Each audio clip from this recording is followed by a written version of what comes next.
Yon, good morning po sa inyo lahat. Welcome back po ulit sa ating maliit na channel. So tayo po ay ga-harvest po tayo nung isang ating tinanim sa sa ground in diretso. Ngayon lumalaki na po siya. Ay mukhang parang nasisira po yung semento ko dun sa may plant box eh. So harvest po natin, gagawin na po nating bonsai materials. Malaki na po yun, almost 4 to 5 years na yata yun. Yung mga unang cuttings na tinanim ko sa lupa kasabay nung mga nasa bato kong bonsai materials na nasa training pot ko naman yun ilagay, pero siya yung isang cutting na yun dinirekta ko po sa lupa yun. So, kaya na po natin, harvest na po natin, gagawin na natin bonsai materials. First time ko pong gagawa ng ganong kalaki. So, samahan niyo po ako. Ayan po siya. Yan o, laki na o. Ayan, cuttings lang po yan. Kasabayan po yan ng mga bonsai kong nasa bato. Pero ganyan na po kalaki siya ngayon, direkta na sa lupa yan. Hindi ko naman tinitrim ko lang po yan palagi. Ayan, tulad yan. So, ililipat na po natin sa dalawa. Ayan. Ayan po, kalaki na yan. Ayan. Hindi na masakop ng aking kamay. Ayan. So, atin pong ililipat na sa paso. Sa training pot. Sayang po naman kung ating pababayaan na ng pababayaan dyan, masisira po itong ating yung ating semento dyan. So bali yan po, kain na naman natin yan. Gagamitan po natin ito, bareta. So kain po natin yan. Bali dalawa po ito eh. Sige po, update ko kayo pagka natapos kong kunin na ito. Ayan. Ilang beses ko na pong naputulan yan eh. Ayan. Ilang beses ko pong naputulan na yan eh. Ayan. Ayan, lumalaki yan. Mga kinuha natin. At saka yun, puno dun sa timba. Yung mga dahon niya. At saka a few moments later. Ayan po. Nakuha na rin po natin. Para nakikipag buno sa para po tayo nakikipagbuno sa bago natin nakuha. Ayan na po. Ito na.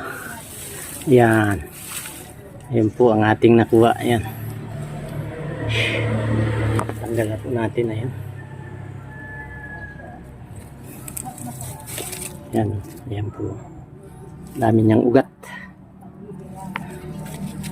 Tagal po ito. Mga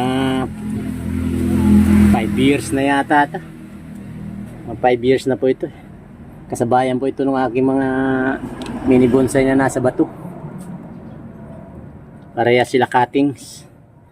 Ito po din na nakadirekta doon sa sa lupa. Nayaan ko lang tapos tinitrim ko lang. Ito na po, lumaki na ng gusto. Ganito na pala kalaki dapat ang sang kung nakadirekta sa lupa. So titingnan po natin kung gagawin po nating bonsai materials. Tanim po natin sa planggana o kaya. So ayan. So ayan ang nakuha natin. Nakuha na natin ito. Kasi papasok po siya doon. Ang ugat po niya papasok doon sa dito sa simento eh. Sisirain yung ating niya. Pag lumaki ng lumaki. Kaya nag-decide po ako na gawin ng bonsai materials to. Gawin na natin bonsai ito. Dalawa po yan. Ayan.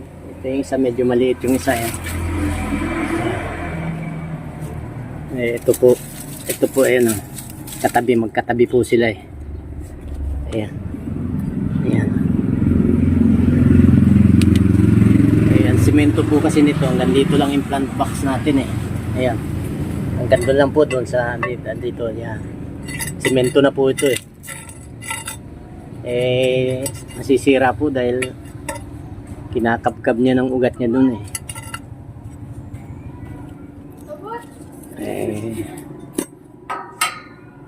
Yeah, ito po ay ganito lang. Ito na po kalaki. Ayan. Ito na po siya kalaki. Ayan.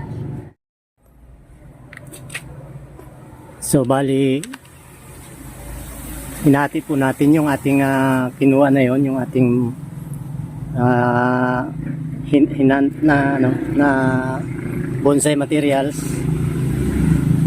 Hinati po natin sa dalawa dahil gagawin po natin yung bonsai material. Itinanim po natin sa training pot, pinagdalawa natin. Kaya para mapakinabangan naman natin yung dalawa na yun, malalaki na po yun eh. Kaya ito po yun, oh. Ito po yung pagkatanim namin. Ayan. Bali yan po, ayan, oh. I-ICU po natin yan, yung isa.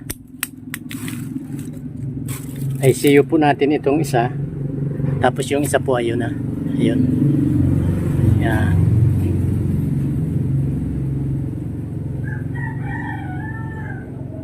Nilagay natin sa sa shaded area para hindi siya maarawan. Ayan. Medyo may kaunti-unti na pong shoots na lumilitaw eh.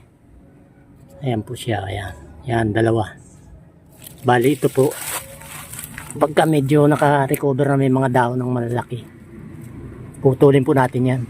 Tatanggalin po natin to para para masyadong mababa eh, o kaya iaangat natin. Pero pagka pagka malalaki na yung shoots niya, saka natin magde-decide kung putulin natin yun o re-retain natin yun, yung sanga na yun. So bali dalawa po yung ating nakuhang bagong bonsai materials. Medyo malalaki na po ito. Ito po yung kasabayan ng mga nasa bato ko. Almost 4 to 5 years na yata ito eh. Kasi pandemic ko pa ito, nung pre-pandemic ko pa ito ginawa eh. Tinanim ko po ito direkta doon sa plant box. Tapos yung ibang cuttings lang po ito eh. Yung ibang cuttings, yun po yung tinanim ko doon sa training pot na inilagay ko nung medyo gumanda ng forma, nilagay ko doon sa bato. Tinanim ko sa bato. Pinakapit ko yung mga ugat sa bato. Yun po ang mga kasabayan nito. So ito po ay malaki pa sa braso ko halos.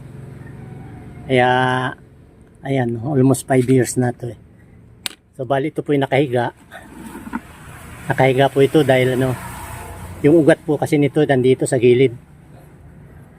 Kasi nakahiga po ito eh. Naka-island po ito doon sa hukaya natin, pinagtanggalan natin.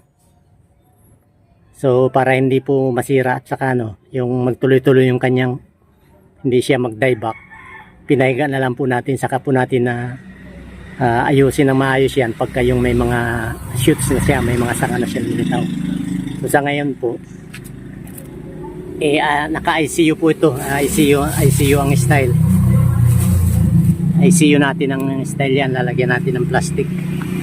Pasensya na po kayo, yung plastic ko gamit na eh. Ito, lalagyan na lang natin ng plastic siya. Lagyan natin ng plastic para hindi siya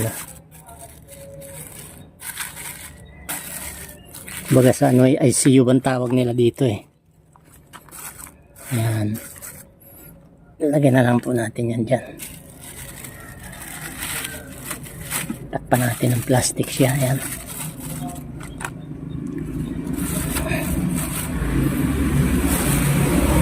Ayan. Ayan po. Ayan. So bali dalawa. Nakakuha yan ng new bonsai materials na dalawa na medyo malalaki. Ngayon pa lang po ako magta-try maggawa ng ganitong bonsai materials na project na malalaki. Kasi ako po yan sa mga mini lang po ako eh, mga maliliit. Pero sa nanghihinayang naman po akong hindi dahil malaki na rin to eh. So itatry ko po na buhayin ito para gagawin natin at least meron na akong dalawang malaki. Tatawag na bonsai materials na talagang yung malaki, hindi man mini. Ayan po. Ilalagay natin sa shaded area para hindi marawan. Iyon, dito natin nilagay sa shaded area natin nilagay yung ating in-ICU. Ito po, ayan. Dito po tayo. Yan. Tatakpan na. Ayan. Diyan po natin nilagay para hindi siya masikatan ng nasa shaded area siya. Hindi siya masisikatan ng araw. Ayan. Ayan po, ayan. Ayan, yun. Hindi po siya masisikatan ng araw diyan. Ayan. Naka-ICU po siya. Ayan. Para at least mabuhay natin. Sayang naman, malaki pa naman Ayan. Tapos meron pa rin po tayong in-ICU dati dito. Okay na, ayan na po. 21 jewels yata ito. Cuttings po dun sa dalawa po yan. Itong isa, hindi ko pa tinatanggalan ng plastic. Ka-ICU pa rin siya. Medyo mabagal itong isa eh. Ito pong isa is na. Ayan na. Ayan. Pwede nang ilipat ito. Pagka nabuhay lang iring isang cuttings, tatanggalin ko na po at lilipat ko sa paghihiwalayin ko na isang training pot. Ayan po ang ating mga latest na additional bonsai materials natin na ating ginawa. Yan. Yan lang po. So ayan pa po yung mga cuttings natin nakakapanginayang po kasi yung po itatapon Ayan po. Liit lang po yan mga cuttings. Ayan. Saka po natin i-wiring. Pag may time po ako, i-wiring natin yan para matrain natin yung kasi panay pa lang po ito. Panay straight po yan Kasi i-wiring natin yan para matrain natin yung carb ng niya katawan. Para hanggat bata pa maipurma natin. Yan. So ayan po ang ating mga latest sa ating mga bonsai materials. Tapos yung pong balete, nakatback ko na rin po yun, yung malaki. So yun lang po. Share ko lang po sa inyo yung latest nating ginawa. So, maraming salamat po sa inyong pagsama, sa mga subscriber ko, sa mga viewers. Shout out po sa inyong lahat. Thank you very much po. God bless po sa ating lahat.